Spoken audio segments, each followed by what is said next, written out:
Friends, good morning friends. आप लोग जल्दी से लाइव आ जाइए इस वीडियो में।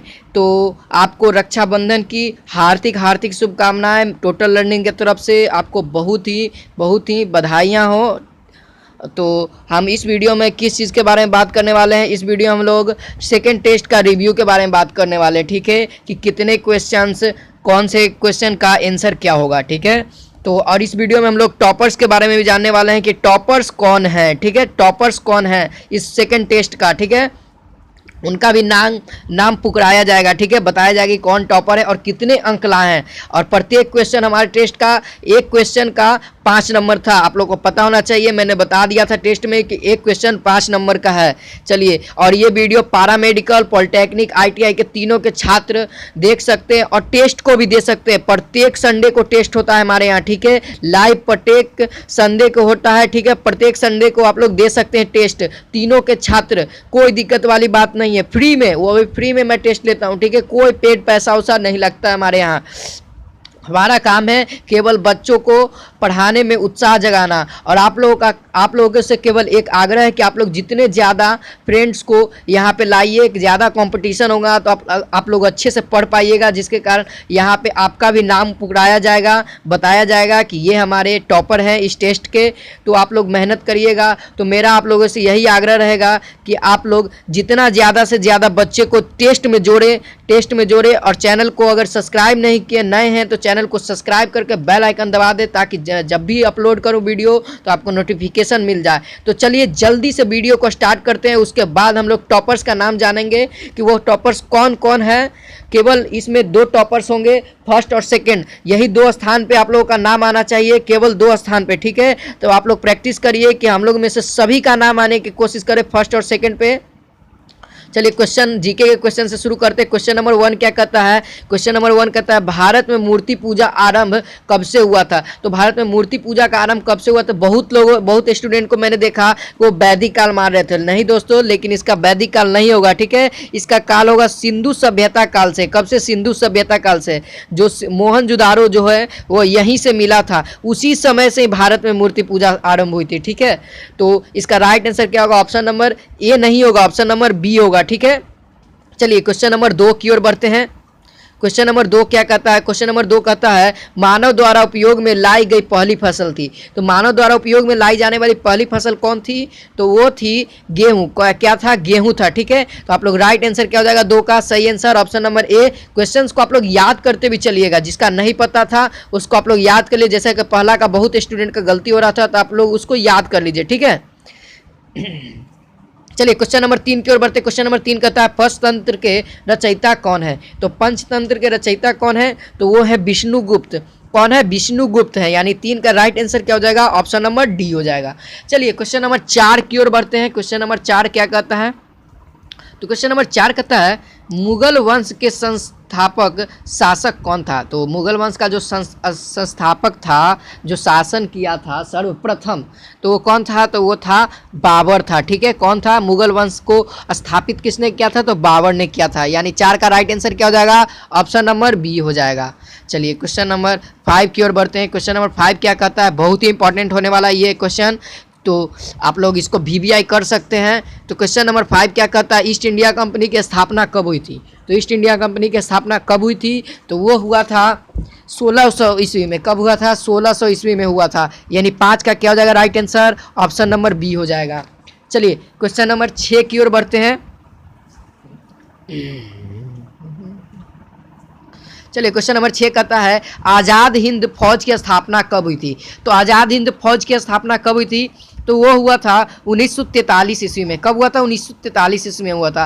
और कहाँ हुआ था और किसने किया था? तो कहाँ हुआ था? वो हुआ था सिंगापुर में हुआ था। आप लोग याद करिएगा, कहाँ हुआ था? सिंगापुर में हुआ था। और किसने किया था? तो वो थे सुभाष चंद्र बोस। कौन थे? सुभाष चंद्र बोस। तो याद कर ले रहिएगा इस सब क्वेश्चंस को। चलिए क्वेश्चन नंबर 7 की ओर बढ़ते हैं।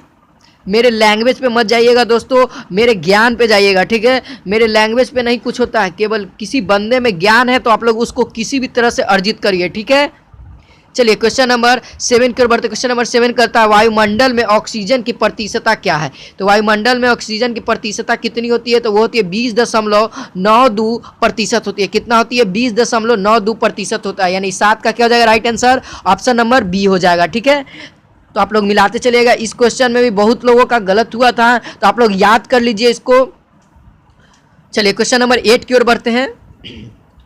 क्वेश्चन नंबर 8 कहता है विश्व पर्यावरण दिवस कब मनाया जाता है। तो ये क्वेश्चन सभी लोगों का सही हुआ था। ठीक है, ये क्वेश्चन क्या हुआ था, बहुत लोगों का सही हुआ था, तो बहुत अच्छा, आप लोग बहुत अच्छा कर रहे थे। तो यानी 8 का क्या हो जाएगा राइट आंसर, 5 जून हो जाएगा, यानी बी हो जाएगा। चलिए क्वेश्चन नंबर 9 की ओर बढ़ते हैं।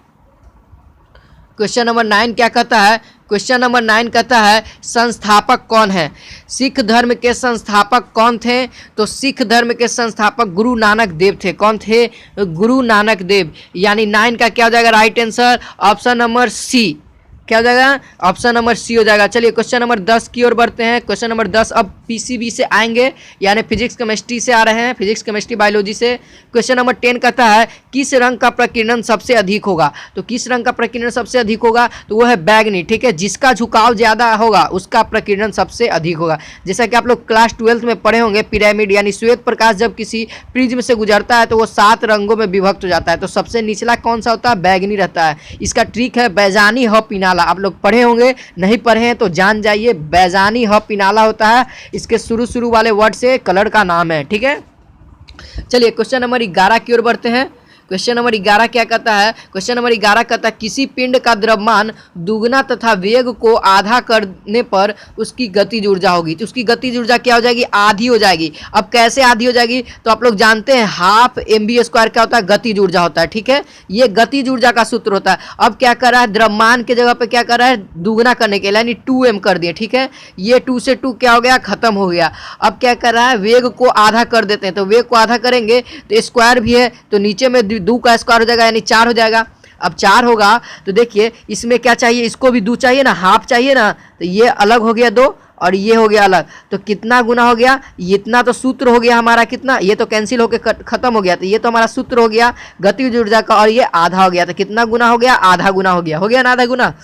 तो यानी 11 का क्या हो जाएगा right answer, option number B. चलिए क्वेश्चन नंबर 12 की ओर बढ़ते हैं। क्वेश्चन नंबर 12 क्या कहता है, तो क्वेश्चन नंबर 12 कहता है साबुन के बुलबुले को नेगेटिव आवेश दिया जाता है तो उसकी त्रिज्या होती है। जब उस पर ऋण आवेश देते हैं साबुन के बुलबुले पर तो उसकी त्रिज्या क्या होती है, तो उसकी त्रिज्या बढ़ती है। क्या होती है, बढ़ती है। ठीक है, तो 12 का राइट आंसर क्या हो जाएगा, ऑप्शन नंबर बी हो जाएगा। ठीक है, चलिए क्वेश्चन नंबर 13 की ओर बढ़ते हैं। क्वेश्चन नंबर 13 कहता है पृथ्वी का औसत घनत्व है। पृथ्वी का औसत घनत्व क्या होता है, ऑप्शन नंबर इसका क्या हो जाएगा right answer, option number D हो जाएगा। जी के अनुत्क्रमानुपाती होता है। क्या होता है, जी के अनुत्क्रमानुपाती होता है पृथ्वी का औसत घनत्व। आप लोग मिलाते चलिएगा और लास्ट में आप लोग बताइएगा कि आप लोगों का कितना सही हुआ ईमानदारी पूर्वक। 13 का क्या हो जाएगा right answer, option number D. चलिए क्वेश्चन नंबर 14 की ओर बढ़ते हैं। तो क्वेश्चन नंबर 14 कहता है एक दूरदृष्टि दोष से पीड़ित व्यक्ति स्पष्ट नहीं देख पाता है। जब दूरदृष्टि दोष से व्यक्ति ग्रसित रहेगा तो वो कौन सी वस्तु को नहीं देख पाएगा।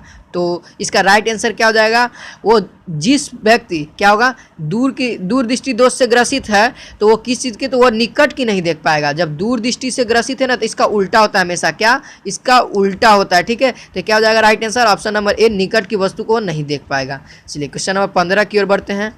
क्वेश्चन नंबर 15 कहता है सर्वप्रथम चुंबक की खोज किसने की थी। ये बहुत ही इंपॉर्टेंट होने वाला है दोस्तों, आप लोग इसको याद कर लीजिए, क्या खून में बसा लीजिए। ये VVI लीजिए, मैं लिख दिया उसको VVI कर दिया हूँ। ठीक है, क्या, इसको लिख लीजिए VVI आप लोग। तो इसका सर्वप्रथम चुंबक का खोज किसने किया था, तो वो थे मैग्नस। ठीक, कौन थे, मैग्नस थे। ये कौन थे, एक चरवाहे थे। ठीक हो गया, और इन्हीं के नाम पे, मैग्नस के नाम पे ही इनका इंग्लिश नाम यानी मैग्नेट रखा है। निकट दृष्टि दोष को दूर करने के लिए कौन से लेंस के चश्मे का प्रयोग करते हैं, तो कौन से लेंस के चश्मे का प्रयोग करते हैं निकट दृष्टि दोष को दूर करने के लिए, तो वो है अवतल लेंस। किसका, अवतल लेंस का हम लोग प्रयोग करते हैं, यानी 16 का क्या हो जाएगा right answer, option number B हो जाएगा। चलिए क्वेश्चन नंबर 17 की ओर बढ़ते हैं। सॉरी, क्वेश्चन नंबर 17 क्या कहता है, क्वेश्चन 17 कहता है अम्ल तथा क्षार की परस्पर अभिक्रिया को कहते हैं। अम्ल तथा क्षार की परस्पर अभिक्रिया को क्या कहते हैं, तो इसका राइट आंसर हो जाएगा उदासीनीकरण। क्या कहते हैं? उदासीनीकरण कहते हैं। चलिए क्वेश्चन नंबर 18 की ओर बढ़ते हैं। क्वेश्चन नंबर 18 कहता है रासायनिक नौसादार की रासायनिक नाम क्या है? इसका रासायनिक नाम पूछ रहा है, तो इसका रासायनिक नाम क्या होगा? तो इसका रासायनिक नाम होगा अमोनियम क्लोराइड को कहते हैं क्या? नौसादार कहते हैं। ठीक है, आप लोग समझ में आया? तो 18 का क्या हो जाएगा right answer? Option number A. आप लोग मिलाते चलिएगा। चलिए क्वेश्चन नंबर 13 की ओर। जो नहीं पता होगा उसका आंसर सही कर लीजिएगा और उसको याद कर लीजिएगा। ठीक है, क्वेश्चन नंबर 19 कहता है प्राकृतिक गैसों में मुख्य रूप से होती है, प्राकृतिक गैसों में मुख्य रूप से कौन सी होती है? तो वो होती है मेथेन। क्या होता है? मेथेन होता है। यानी 19 का क्या हो जाएगा right answer? Option number A हो जाएगा। चलिए क्वेश्चन नंबर 20 की ओर बढ़ते हैं। क्वेश्चन नंबर 20 क्या कहता है? क्वेश्चन नंबर 20 कहता है शुद्ध जल की मोललता होती है, बहुत ही इंपॉर्टेंट आपके लिए, लिख दीजिए VBI। ठीक है, VBI क्वेश्चन है आपके लिए। चलिए क्वेश्चन नंबर 20 का राइट आंसर क्या जाएगा? ऑप्शन नंबर सी हो जाएगा, 55.6 होगा। ठीक है, चलिए क्वेश्चन नंबर 21 की ओर बढ़ते हैं। अधातु में द्रव्य है क्या? अधातु में पूछ रहा है, न कि धातु में। धातु में पूछता तो पारा हो जाता, अधातु में क्या होगा? केवल ब्रोमीन होगा। यानी 21 का क्या हो जाएगा right answer? Option number A हो जाएगा। चलिए क्वेश्चन नंबर 23 की ओर बढ़ते हैं, सॉरी 22 की ओर बढ़ते हैं। क्वेश्चन नंबर 22 कहता है LPG का मुख्य घटक है। LPG का मुख्य घटक क्या है? तो LPG का मुख्य घटक क्या है? तो इसका राइट आंसर हो जाएगा ब्यूटेन तथा आइसोब्यूटेन। क्या हो जाएगा? ब्यूटेन तथा आइसोब्यूटेन। यानी 22 का क्या हो जाएगा right answer? Option number C हो जाएगा। ठीक है, आप लोग मिलाइए। चलिए क्वेश्चन नंबर 23 की ओर बढ़ते। क्वेश्चन नंबर 23 कहता है सामान्य साबुन का रासायनिक नाम क्या है? सामान्य जो साबुन होता है जो लैब से बन के आता है उसको सामान्य साबुन कहते हैं, तो उसका रासायनिक नाम क्या होता है? तो उसका रासायनिक नाम होता है सोडियम एसिटिएरेट। क्या नाम होता है? Sodium acetate. यानी 23 का क्या जाएगा right answer? Option number C हो जाएगा। चलिए क्वेश्चन नंबर 24 की ओर बढ़ते हैं। क्वेश्चन नंबर 24 क्या कहता है? क्वेश्चन नंबर 24 है निम्न में से कौन से पौधे के तने और जड़ की मोटाई में वृद्धि के लिए उत्तरदायी है? कौन से? तो उसका राइट आंसर हो जाएगा कैबियम। क्या हो जाएगा? कैबियम होता है जो जड़ और तना के मोटाई में वृद्धि के लिए उत्तरदायी होता है। ठीक है, ये कैबियम के चलते ही जड़ और तना मोटा होता है। यानी 24 का क्या हो जाएगा right answer? Option number D हो जाएगा। चलिए क्वेश्चन नंबर 25 की ओर बढ़ते हैं। क्वेश्चन नंबर 25 क्या कहता है? क्वेश्चन नंबर 25 कहता है प्रोटीन के संश्लेषण का स्थल है। प्रोटीन के संश्लेषण का स्थल कौन सा है? तो वो है तो वो है राइबोसोम। कौन सा हो जाएगा इसका right answer? Option number D हो जाएगा। चलिए क्वेश्चन नंबर 26 की ओर बढ़ते हैं। क्वेश्चन नंबर 26 क्या कहता है? क्वेश्चन नंबर 26 कहता है कोशिका क्रियाशीलता में ऊर्जा का सामान्य स्रोत है। तो जब कोशिका को किसके रूप में मापते हैं? ऊर्जा को, कोशिका का जो ऊर्जा होता है उसको किसके रूप में मापते हैं? तो उसको मापते हैं ATP के रूप में। ठीक है, उसका मात्रक क्या होता है? ATP होता है। यानी 26 का क्या हो जाएगा right answer? Option number B हो जाएगा। चलिए क्वेश्चन नंबर 27 की ओर बढ़ते हैं। क्वेश्चन नंबर 27 कहता है डेंगू ज्वर किसके द्वारा फैलता है? जो डेंगू होता है, डेंगू हम लोग जिससे बुखार कभी नहीं जल्दी नहीं टूट पाता है, टूटता है लगता है, टूटता है लगता है, तो किसके काटने पर होता है? तो वो होता है एनोफिलीज के कारण। यह एक प्रकार का मच्छर है, मादा मच्छर है। ठीक है, क्या है? मादा मच्छर है, एनोफिलीज। ठीक है, 27 का क्या हो जाएगा right answer? Option number A हो जाएगा। चलिए क्वेश्चन नंबर 28 की ओर बढ़ते हैं। क्वेश्चन नंबर 28 हो गया है मनुष्य में मलेरिया परजीवी की खोज करने वाले वैज्ञानिक थे। जो मनुष्य थे मलेरिया में परजीवी की खोज कौन वैज्ञानिक किया था? वो कौन वैज्ञानिक थे जो क्या किए थे? मलेरिया जो होता है उसमें परजीवी का खोज कर दिए थे। तो वो थे चार्ल्स लेब्रॉन। कौन थे? वो वैज्ञानिक का नाम था चार्ल्स लेब्रॉन थे, जो मलेरिया के किसके काटने पर जो होता है ना मलेरिया परजीवी, उसी को खोज किए थे। 28 का क्या हो जाएगा right answer? Option number B हो जाएगा। चलिए क्वेश्चन नंबर 29 की ओर बढ़ते हैं। क्वेश्चन नंबर 29 का कहता है ऑक्सीजन का परिवहन होता है। तो ऑक्सीजन का परिवहन कहाँ होता है? कहाँ से होता है? तो वो होता है RBC में। क्या होता है? RBC में होता है। ठीक है, राइट आंसर क्या हो जाएगा? ऑप्शन नंबर बी हो जाएगा। रेड ब्लड सेल यानी लाल रक्त कोशिका, उसका फुल फॉर्म हो जाएगा। फुल फॉर्म भी पूछता है ऑब्जेक्टिव में। ठीक है, तो याद करते चलिए। क्वेश्चन नंबर 30 हमारा वीडियो का लास्ट है और इसके बाद हम लोग जानेंगे कि टॉपर कौन कौन है। तो क्वेश्चन नंबर 30 कहता है दो तंत्रिका कोशिकाओं के मिलने के लिए स्थान को कहते हैं। दो तंत्रिका कोशिकाओं के मिलने के स्थान को क्या कहते हैं? तो कहते हैं सिनेप्स कहते हैं। क्या कहते हैं? सिनेप्स कहते हैं। यानी 30 का क्या हो जाएगा right answer? Option number C. चलिए अब जानते हैं कि टॉपर्स कौन है। तो उनके टॉपर्स का नाम मैं घोषित करने वाला हूँ, उससे पहले जान लेते हैं देखिए टॉपर कौन आ चुके हैं। सेकंड टॉपर हमारा टोटल मार्क्स कितना का था, 150 का था। फर्स्ट टॉपर है कीर्ति पांडे, उनका नंबर 110। 150 में कितना नंबर लाई है, 10 नंबर। तो आप लोग कमेंट में जरूर क्लैपिंग का साइन दे इनके लिए, ठीक है। तो आप मेरे तरफ से बहुत बहुत बधाइयाँ कीर्ति पांडे जी, आपने 110 अंक प्राप्त किए, बहुत अच्छा, इसी तरह से आगे बढ़ते रहिए। चलिए सेकंड टॉपर का नाम जान लेते हैं। सेकंड टॉपर है नीतू कुमारी, बहुत अच्छा, उन्होंने 100 अंक प्राप्त किए हैं 150 में, तो ये सेकंड टॉपर हुए। तो मेरे तरफ से नीतू कुमारी को भी बहुत बहुत बधाइयाँ, कांग्रेचुलेशंस दोनों के लिए। तो आप लोग इसी तरह से मेहनत करते रहिए। तो मिलते हैं अगले वीडियो में। आज के वीडियो में बस इतना ही। आप लोग अच्छे से रक्षाबंधन मनाइए।